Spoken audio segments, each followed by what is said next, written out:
So loud. Nice venue, guys. First time I'm here. Money well spent. Better than the Rail Baltic, anyway. Yeah, about integration. So basically, I wanted to highlight what we are doing in R&D. So there are several very important topics we are working on. First and foremost, of course, development and supporting of our HRB portal system.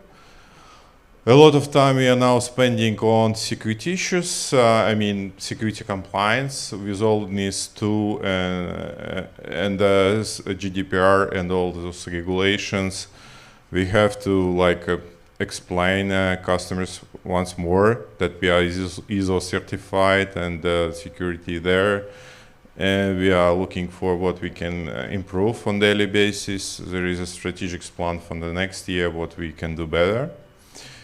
Starting from development and ending with our internal IT systems. We have a Datacom helping us with security on our workplace. Thank them very much. Yeah, and integration. So basically, R&D is very much participating in implementation of the product, of course.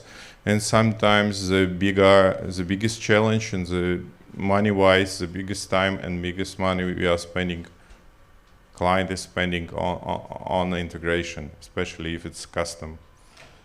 What should I press here? Okay, so when we are talking about integration, it's important to understand that what we are dealing with. This is like our usual functional setup.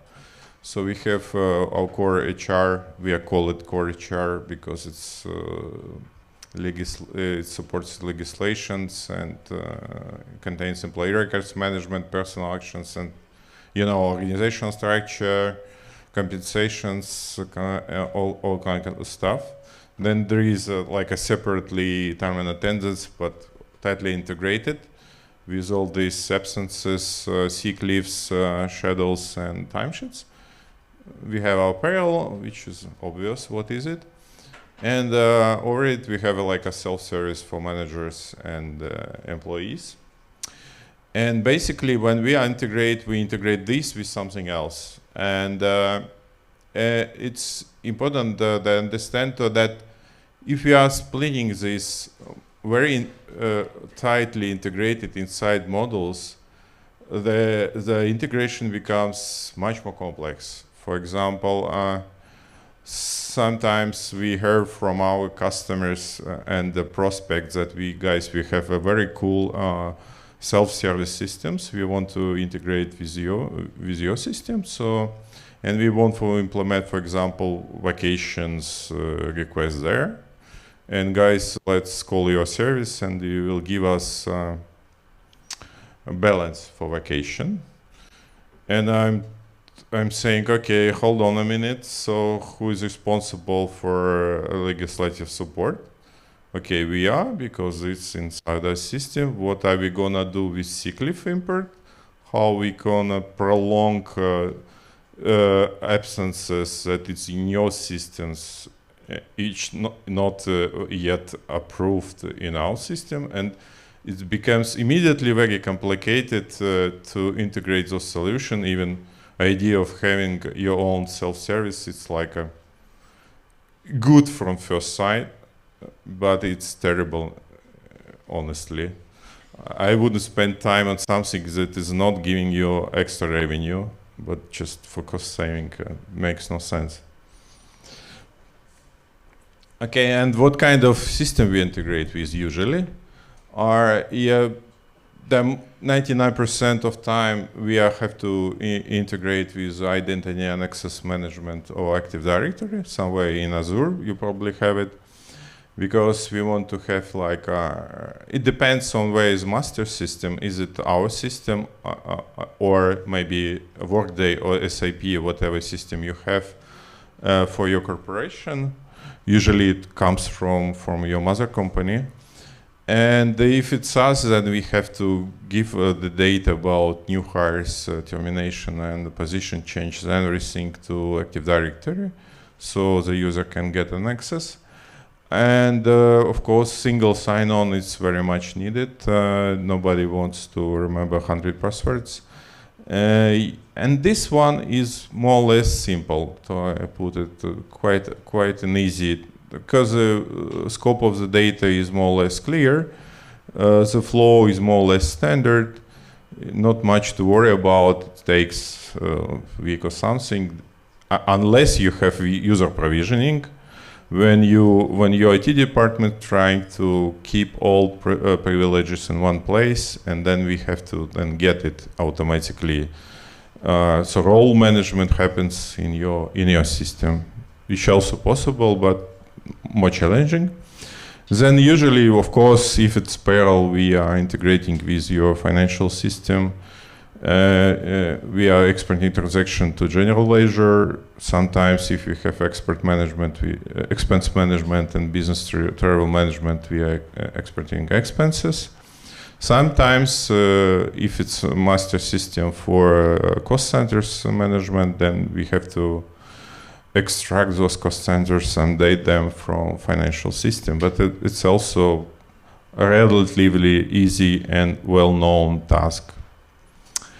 Then, of course, our customers are big customers. They have all kind of talent management models, which is okay. We have our own, but yeah, it's usually that it's something else. So it's more or less also it's not that big a problem to integrate it, because you have just several places you need integration really. Like from recruitment model, you want to get new hires, so you don't need to enter the same information twice. Yeah, you need to get organizational structure into your talent management, and basically you have to get evaluation results. If you have a salary review model in our systems, that probably you need to know how employee is performing. Not big a deal again. Then it's sometimes our bigger customers want to using business intelligence and having data warehouse. That's getting more complicated, because for data warehouse and business intelligence, to running those reports, you need a lot of data. You need all data we have and more. That is why we are providing a REST API for this, but means that you are doing at nights like a big bulk of data. Can be performance-wise, can influence our system. And in fact, just giving you a hint that we have in our plans to do something about this and provide this easier integration with those solutions, or maybe even have our own dashboards for lightweight BI, business intelligence in our systems. That is something we are thinking about now. Another very complex task, which is not really integration, that every project's surviving this, it's initial data migration.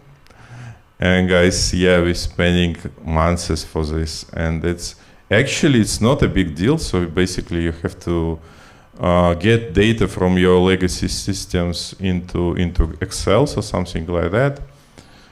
But it takes so much time to get it right, and to have a correct data. It's just a pain you have to overcome. There is no help, not really. There is no way around this, I would say.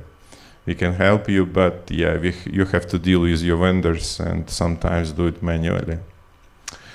And the last one we are talking, I want to talk more about, this is integration with third-party HR payroll systems. Basically, it's a case when you have Workday on SAP or something else, or other custom systems where you store data about employees on corporate level, and you want to be legislatively compliant in only one Baltic country or 3 Baltic countries and Poland maybe, and still you have to use it, because we have to use work Workday also, because Everfield bought it. Nobody asked us, and yeah, we're gonna see what will be there. Yeah, but you know the restrictions of Workday. Nobody really is supporting. Of course, there are no payroll system inside it for our region. I'm not sure about Poland. And legislative support for HR processes also very challenging in the Workday. For example, our good customer Thermo Fisher, they were giving only two absence types to enter, like a vacation and something else. It's in Lithuania, it's impossible. They have like 10 of them, and then sick leaves also, and everything should be integrated. And yeah, we have to do something with that, and we are doing. But there are challenges with, that this situation brings. If you want it, of course, automatic, and do not do stuff manually twice. So the technology itself is easy. We are now in 21st century. That just connecting to systems is not a problem. Can be done like this. Of course, any modern system now have a REST API, and we are putting a lot of effort developing and extending what we can offer via standard REST API. And in our plans, and we are doing now, we have a second version in a progress. In this version, we are focusing on receiving data from the external system. So it will be possible to have payroll-only setup in our system with easy integration, and also will be possible just to upload all kind of documents into our systems to better connect some big HR, we call it sometimes big HR, with our system. Yeah, this is in our plans, but basically it means that it's on the customer and the vendors to send us data in correct way, which not always the case. Yeah, we added also for Philip Morris, was the first customers, we added user provisioning protocol, which is, I think, Microsoft protocol. When your Active Directory sends information of user privileges automatically to us, and you basically can remove permissions from Active Directory, disabling access to some part of the system. So basically role management happens in Active Directory. It's also now possible. For a more or less custom solution, like with Lidl, we have payroll integration, SAP to payroll integration. Still, SOAP protocol can be used, and the data uploaded in XML format. Any kind of XML format we are accepting, and then we are parsing and doing something with this.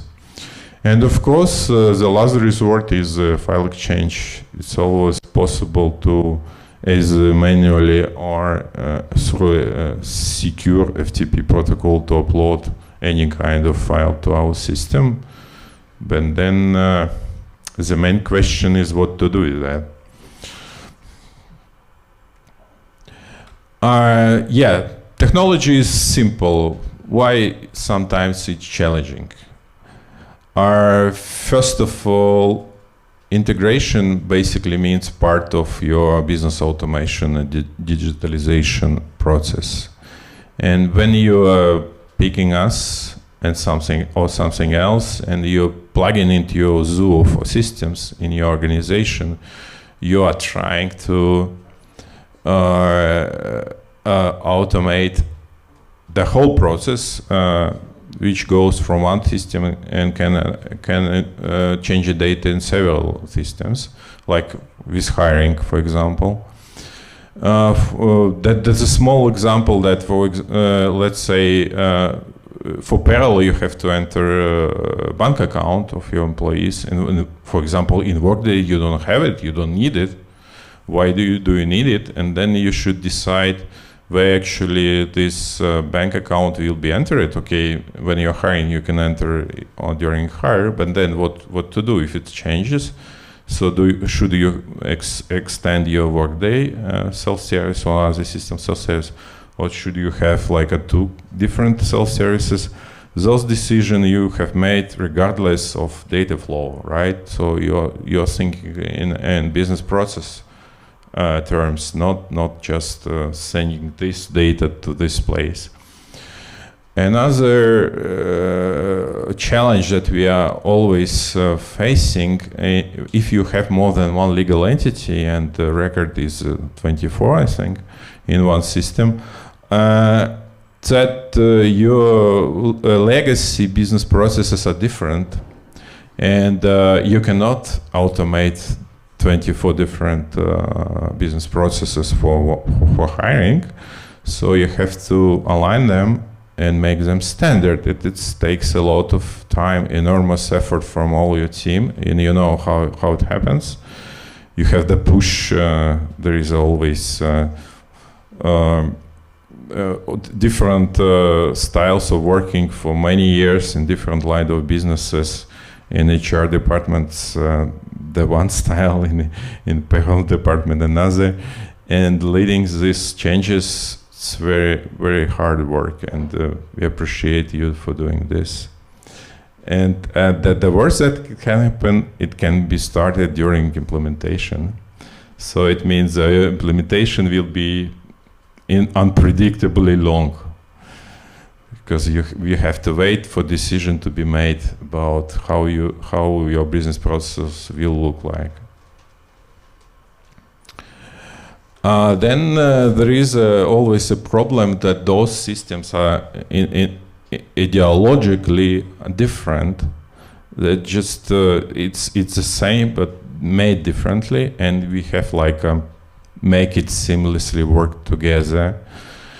For example, just I had a conversation with a friend Uldis about this, that sometimes there are no such an object in your source system, and you have to do something with this. For example, sometimes jobs are the same as positions, and if you want to job to be managed like separately, you have like 20 jobs and maybe 500 positions. It's very inconvenient if you have like your learning profile, your risk profiles, and all kind of analytics on position level. You want it to have on job level, but you don't have it in your search system. So you have to maintain it in our system and somehow map the position which are coming from your search system to the jobs you're having there. And sometimes we are having the problem that in a source system, and it's a case in Workday, for example, there is no difference between a person and the employee. So the person is employee, like, yeah, sure, but what to do if you have like multi-employment, and within your corporation, one employee works in 3 different legal entities, what to do with that? And the most curious case, when you let someone go and you are happy that the person's come back after a year, and the source system sends us the same employee / person ID, but it cannot be so because average is different, and we should start over, life starts over. So those are strange situations we have to deal with. Yeah, and also it's very much the case, and you have your big corporation organizational structure in your Workday. For example, Philip Morris, you can imagine the size of it. Or Thermo Fisher, for example, they're having offices in Canada, in United States, and Lithuania. Very strange setup. And we are serving Lithuania only, but the managers who are approving absences, in fact, sitting in Canada or the United States, and we don't have them. So we have to come up with some solution automatically creating a managerial structure in our system. So when manager changing, we automatically rearrange this team to another manager, or if this manager is leaving, we have to automatically supported. And of course, giving access to states and Canada's manager into our system just to approve absences and timesheets and or schedules are very much a case when there are no such fields in source system or target system.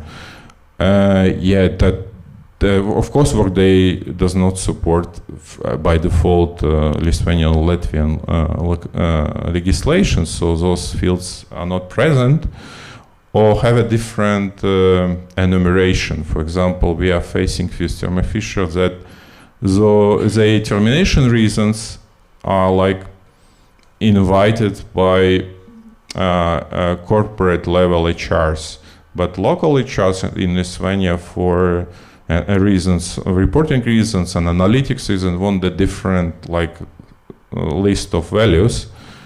So we have to support it, and it's not possible without post-processing, for example, of termination. So it starts there, it has its own reason, but you have to enter additional fields to enter this information into local system. Of course, termination articles, which is needed for reports to authorities, are not present in such a system.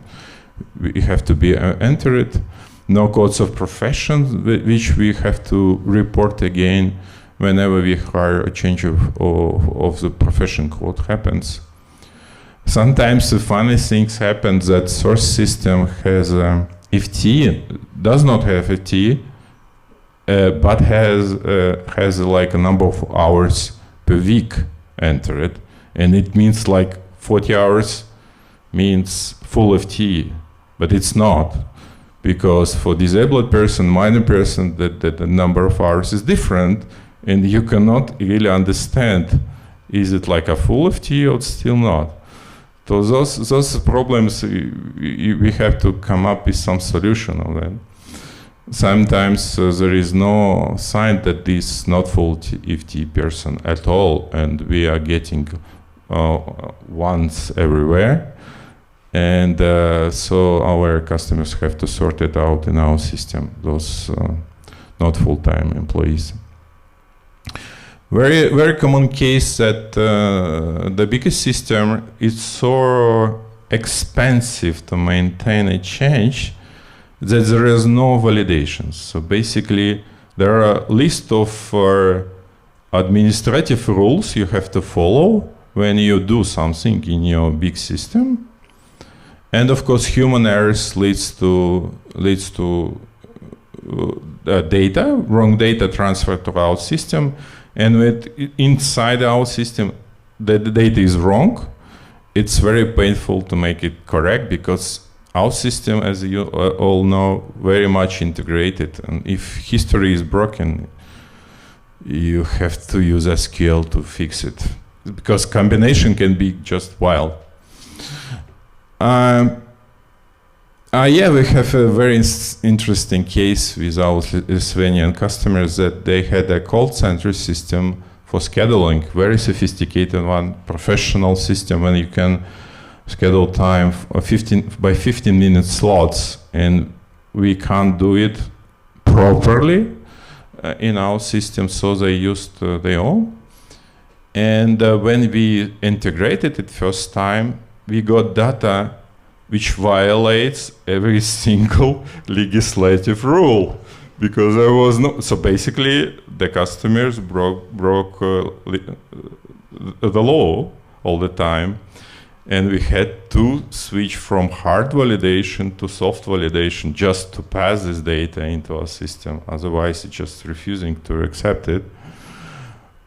The same with payroll, for example, when we are trying to do this payroll calculation. For sometimes we have that situation when the legacy system calculated wrongly something.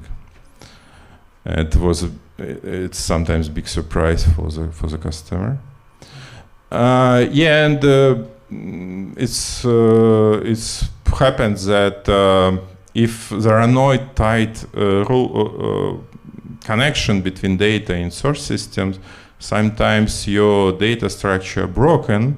For example, employees coming from position in close node, and when you're receiving it automatically, our system don't really know what to do with that. So basically, the department is closed, but dumb guy is hired there. So what we are gonna do with this? Or for example, the employee is terminated, money is paid, but integration, we receive contract change for him, the salary is increased from the next year. Okay, good to know. Sometimes there are mismatches in history support. For example, our organizational structure is historical, and you can plan your future structure, which will be in efforts from the next year, for example. But search system cannot do that, and we have to come up with some plan how we treat these historical dates. For example, date of receiving data. Well, not the best idea.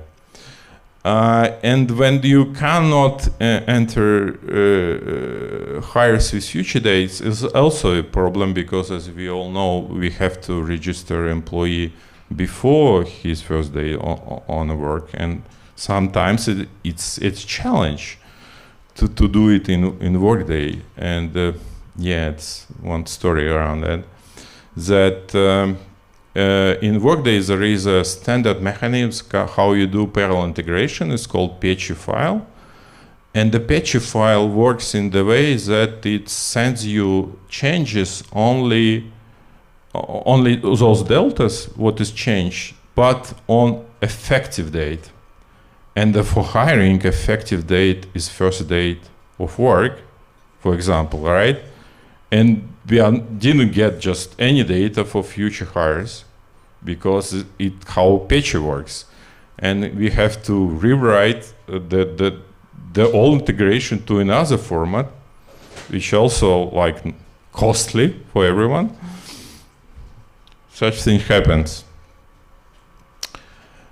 Yeah, and other restriction and obstacles that we are facing, which cannot put in category, it's category of its own. Basically, changes is expensive, time-consuming, so we don't do it. Customers don't want to do it in source system. The customer system can send only snapshot of data, so we have to take a snapshot and compare against what we have to understand what changed from yesterday. Yeah, that's one I already mentioned. Then rainy day scenarios sometimes we forget to include, and it's a problem to support such integration. Of course, we are testing very good like a hiring, but what happens we are canceling hire, or we are canceling contract change, or we are canceling hundreds of contract changes because it was a human error. Those cases takes time to implement. If it's not implemented and tested properly, it will bring problems later. Sometimes changes in employee records can trigger a recalculation of salary for half a year, because it's automated. Yeah, sometimes automation brings a problem if it's too much. And the exotic cases, like FTE utilization or FTE split for customers brings us a lot of challenges. Do you know what is FTE utilization? Have you heard this? This is fun. So basically, you have your positions, 5 positions you have, and you're hiring one guy to do all the job on those 5 positions. But together, it's more than 1 FTE. So legally, you cannot do that, but you wanted to do that, and the guy agreed. So you utilize it to squeeze it into 1 FTE. So you're paying fair price, you're paying for more than 1 FTE, but it's like 1 FTE. Yeah, our customers sometimes very creative. What kind of integration types we have? One simple thing that we don't do integration, we do double entry. This is a good example when data changing once or a few times per year. It's not big amount, for example, calendar for your business days. So maybe such a case. And sometimes it's good to try this before you do integration, so you understand what you are missing in our systems, what you had in your source system. It can be temporal solution. Another system which always works is export-import. Yeah, it's the payroll specialists know it by heart. You just do Excel or XML or CSV file. Import and you're golden. Yeah, it works if you have to do it like once per payroll cycle or when the employee is terminated. But if it's more than that, it's, for example, sick leaves. We all know how to do it. But if it's vacation, and not that good because you have to maybe pay vacation in front every day.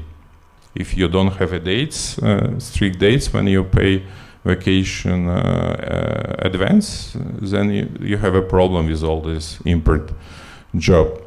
Then the main approach is master-slave mode. Then you basically disable possibility to enter data in our system, and all data comes from the source system, your Workday or something.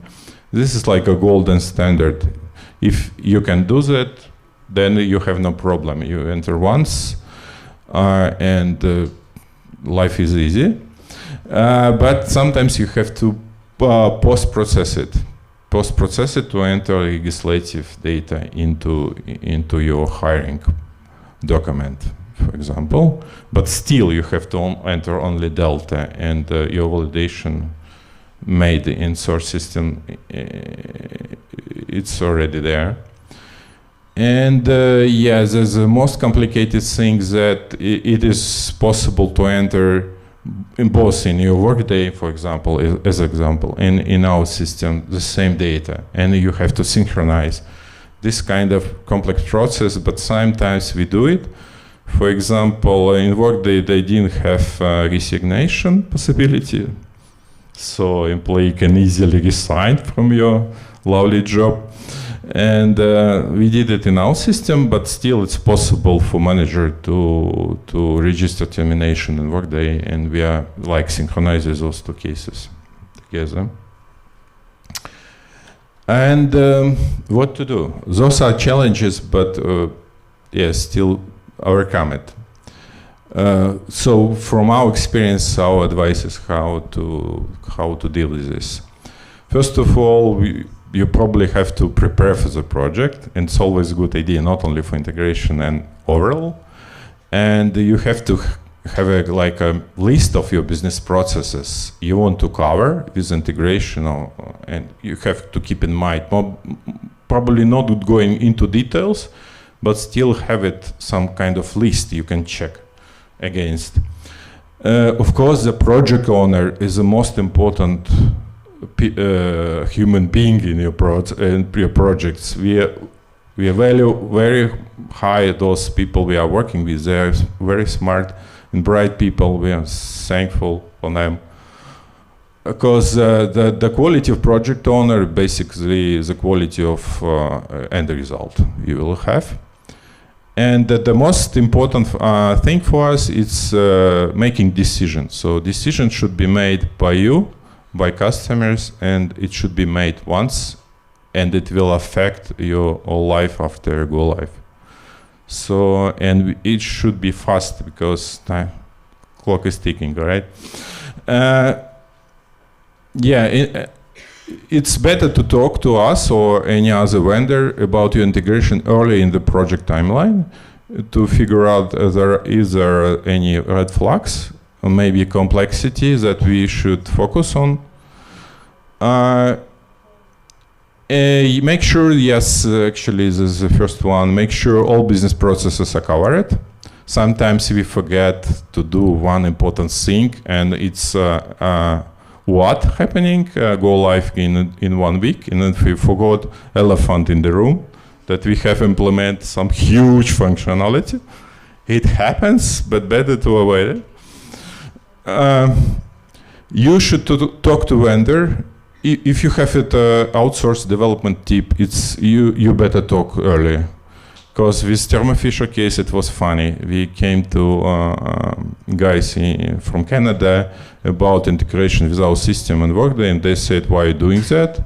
We have a plan to have everything, including payroll, in the Workday.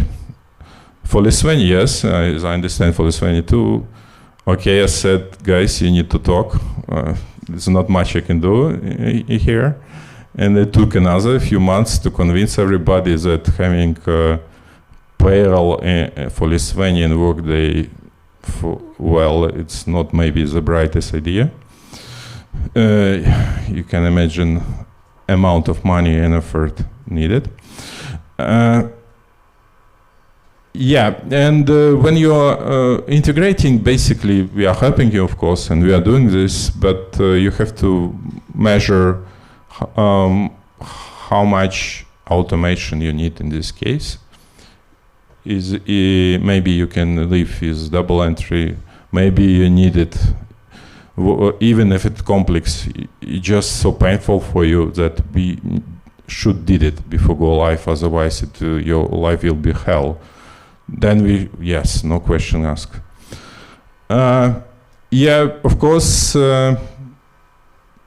sometimes we forget, reserve much time, enough time for testing, for quality assurance.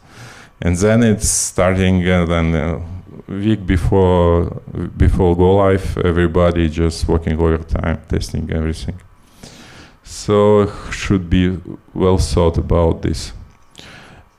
And yeah, the good integration means that it has inside ability to check if it's okay. For example, if you see a problem in it, you should have a way to find the source easy.